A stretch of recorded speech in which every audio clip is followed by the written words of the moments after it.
Bismillahirrahmanirrahim. Assalamualaikum warahmatullahi wabarakatuh. Alhamdulillahirabbil alamin wassalatu wassalamu ala sayyidil mursalin Muhammadin wa ala alihi washabihi ajmain wa ba'du. Qala Allah Ta'ala fi kitabihil karim, a'udzubillahi minasyaitonir rajim. Bismillahirrahmanirrahim. Innallaha ya'murukum an tu'addul amanati ila ahliha wa idza hakamtum bainan nasi an tahkumu bil adli. Innallaha ni'ma ya'izukum bih, innallaha kana sami'an basira. Jamaah rahimakumullah, Allah Subhanahu wa taala memerintahkan kepada kita sebagai umat Muhammad sallallahu alaihi wasallam untuk bersikap adil dalam setiap perkara. Sebagaimana Allah Subhanahu wa taala menyebutkan dalam salah satu ayat Qur'annya, innallaha ya'murukum an tu'addul amanati. Sesungguhnya Allah memerintahkan kalian untuk menunaikan amanah-amanah ila ahliha, kepada ahlinya, yaitu kepada pemiliknya. Wa idza hakamtum, dan jika engkau memutuskan atau kalian memutuskan bainan nasi, perkara di antara manusia, antahkumu bil adli, maka kalian berhukumlah, memutuskanlah dengan adil. Ini salah satu perintah Allah untuk kita agar berbuat adil. Lalu adil itu apa? Adil adalah salah satu sifat akhlak yang terpuji di dalam Islam. Sebagai sebuah istilah, di dalam Islam senantiasa memiliki makna lugawi dan makna syar'i. Adil menurut bahasa artinya adalah i'tadala atau istiqomah, lurus. Misalnya ada kalimat, yani al-adil fi lughah yani atasawwa wa adamu tamyiz. Jadi sama, tidak ada pengistimewaan. Jadi kalau dikatakan adalatuhu hatta i'tadala, ay aqamtuhu hatta istiqomah wastawa. Jadi aku menegakkannya sampai istiqomah, lurus, dan kemudian sama, ya. Adil merupakan lawan dari zalim, ya, atau zulmu atau al-jur, yaitu kezaliman. Adapun menurut istilah syar'i, adil adalah i'ta'u kulla sahibi haqqin haqqahu, yaitu memberikan hak kepada setiap yang memiliki hak itu. Atau dengan kata lain, wad'u syai' fil mawdu'i alladhi amarallahu ta'ala, yaitu meletakkan sesuatu pada tempat sesuai perintah Allah Subhanahu wa taala. Nah, jamaah rahimakumullah, jadi meletakkan sesuatu sesuai dengan perintah Allah Subhanahu wa taala. Jadi adil ini memiliki makna khusus, ya. Karena kalau berbicara adil, orang komunis juga berharap memiliki pemimpin yang adil, ya. Di negara-negara barat yang mayoritas bukan muslim juga mengharapkan pemimpinnya itu adil. Nah, tapi tentu saja adil dalam pandangan muslim, pandangan Islam, dengan adil dalam pandangan bukan Islam itu berbeda. Ya. Adil dalam Islam adalah meletakkan segala sesuatu sesuai dengan perintah Allah Subhanahu wa taala. Dan adil ini harus terjadi dalam semua aspek kehidupan kita. Adil dalam, misalnya dalam memperlakukan anak kita, ya. Nabi itu pernah memerintahkan kepada kita, ittaqullah, bertakwalah kepada Allah, i'tadilu au i'dilu ala auladikum, berbuat adillah kamu terhadap anak-anak kamu.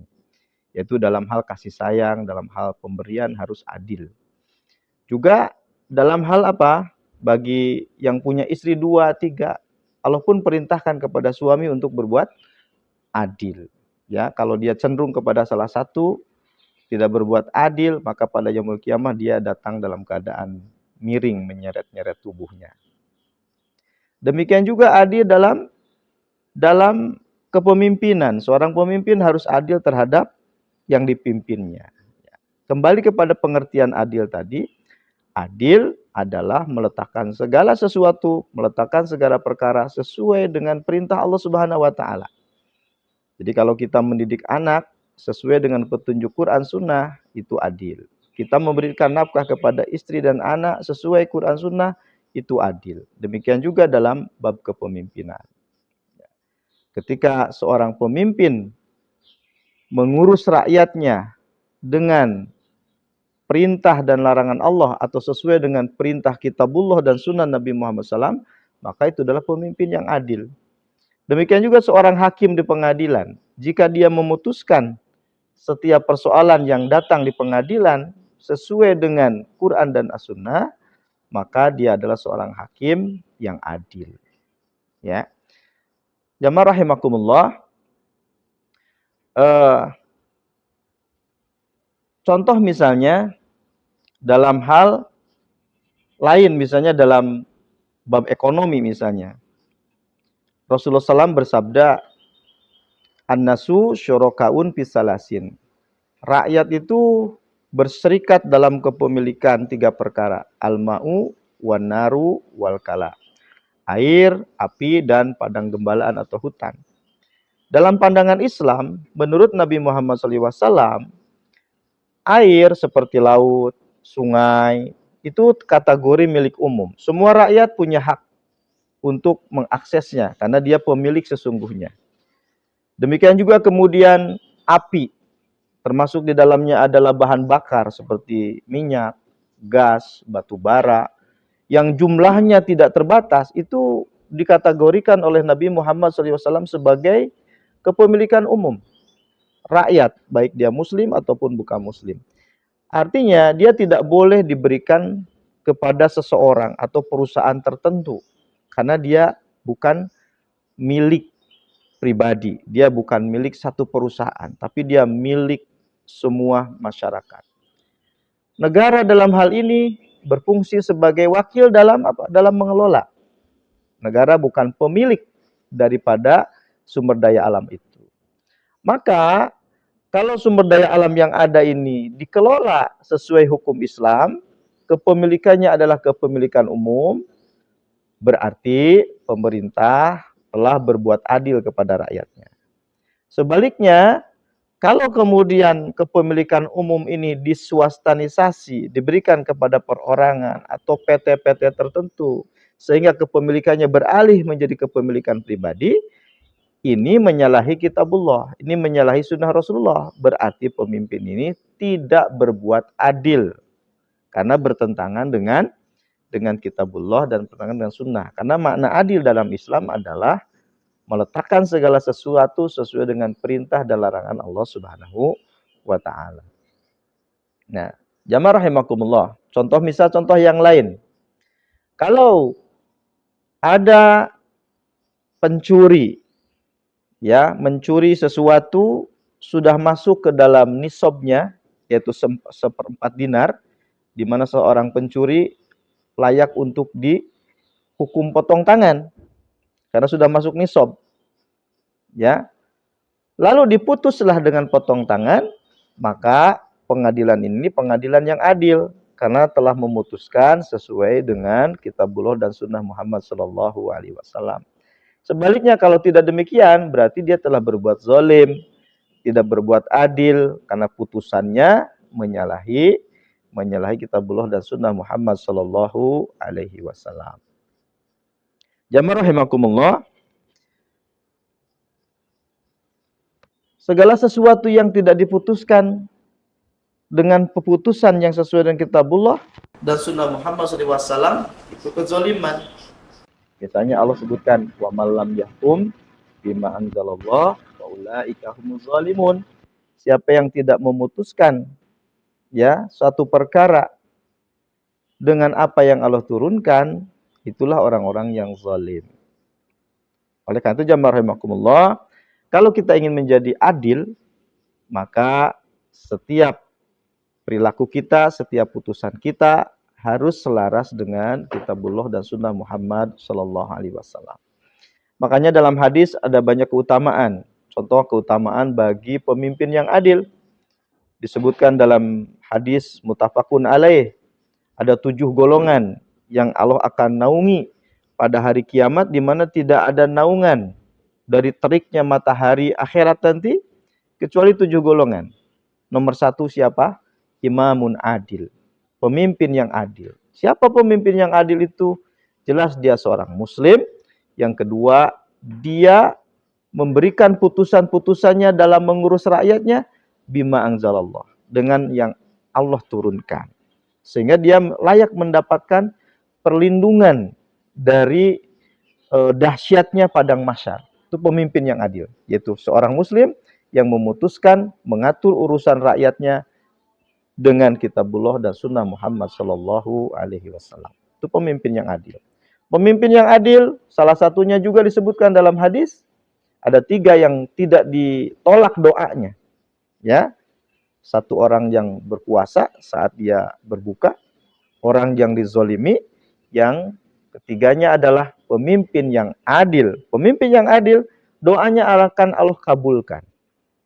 Ya, kalau dia memimpin negara dengan adil, menerapkan kitabullah dan sunnah Muhammad SAW, maka jika dia berdoa kepada Allah, ya, memohon solusi-solusi untuk mendapatkan jalan keluar dari persoalan negaranya, niscaya Allah akan kabulkan doa-doa itu. Maka kita tidak heran di masa para khulafaur rasyidin, ya, krisis-krisis yang terjadi sangat mudah untuk diatasi. Kenapa kuncinya? Kuncinya 1, pemimpinnya bertakwa kepada Allah, senantiasa berbuat adil di dalam putusan-putusannya. Contohnya siapa? Contohnya misalnya ada Khalifah Ali bin Abi Thalib radhiyallahu anhu, ketika kemudian beliau kehilangan baju besinya dan ditemukan ada pada tangan seorang Yahudi, lalu dibawa ke pengadilan. Beliau membawakan saksi, yaitu seorang mantan budaknya dan Hasan, putra beliau radhiyallahu anhum.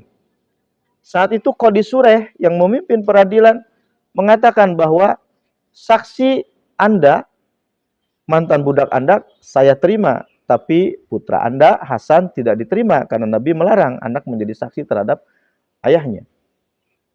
Nah, kemudian Ali bin Abi Thalib mengatakan, apakah kamu tidak mendengar bahwa Hasan itu akan menjadi pemimpin para pemuda ahli surga nanti?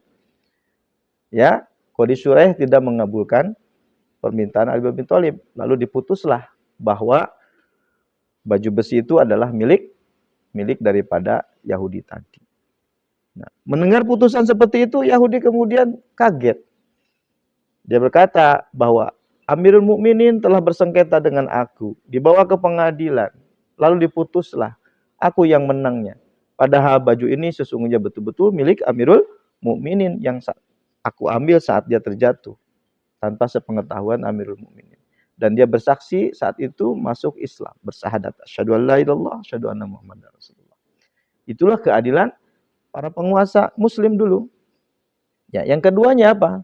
Pemimpin yang adil ini bertakwa kepada Allah, berikutnya adalah senantiasa mengikuti sunnah, mengikuti kitabullah, mengikuti sunnah Muhammad sallallahu alaihi wasallam. Jamaah rahimakumullah, dan hari ini kita hidup dalam ketidakadilan. Ya, sederhana karena kita hidup bukan dalam satu kehidupan yang diatur oleh aturan Islam, diatur oleh sistem Islam. Ya, di mana kemaksiatan merajalela, ya, ketidakadilan atau kezaliman di bidang ekonomi, ya, di bidang politik, di bidang hukum sudah kita ketahui hari ini. Itu semua kenapa? Karena menyimpang dari kitabullah dan sunnah Muhammad Rasulullah SAW. Oleh karena itu kita berharap terwujudnya kehidupan yang adil, dan syaratnya 2. 1, pemimpin yang takwa, seorang muslim yang bertakwa. Yang kedua, pemimpin itu mau menerapkan syariat Islam. Maka baru akan terjadi keadilan. Karena tidak ada yang adil kecuali keadilan dari Allah Subhanahu wa taala. Dan kitabullah, sunnah Muhammad Rasulullah SAW adalah untuk mewujudkan keadilan di tengah-tengah umat manusia.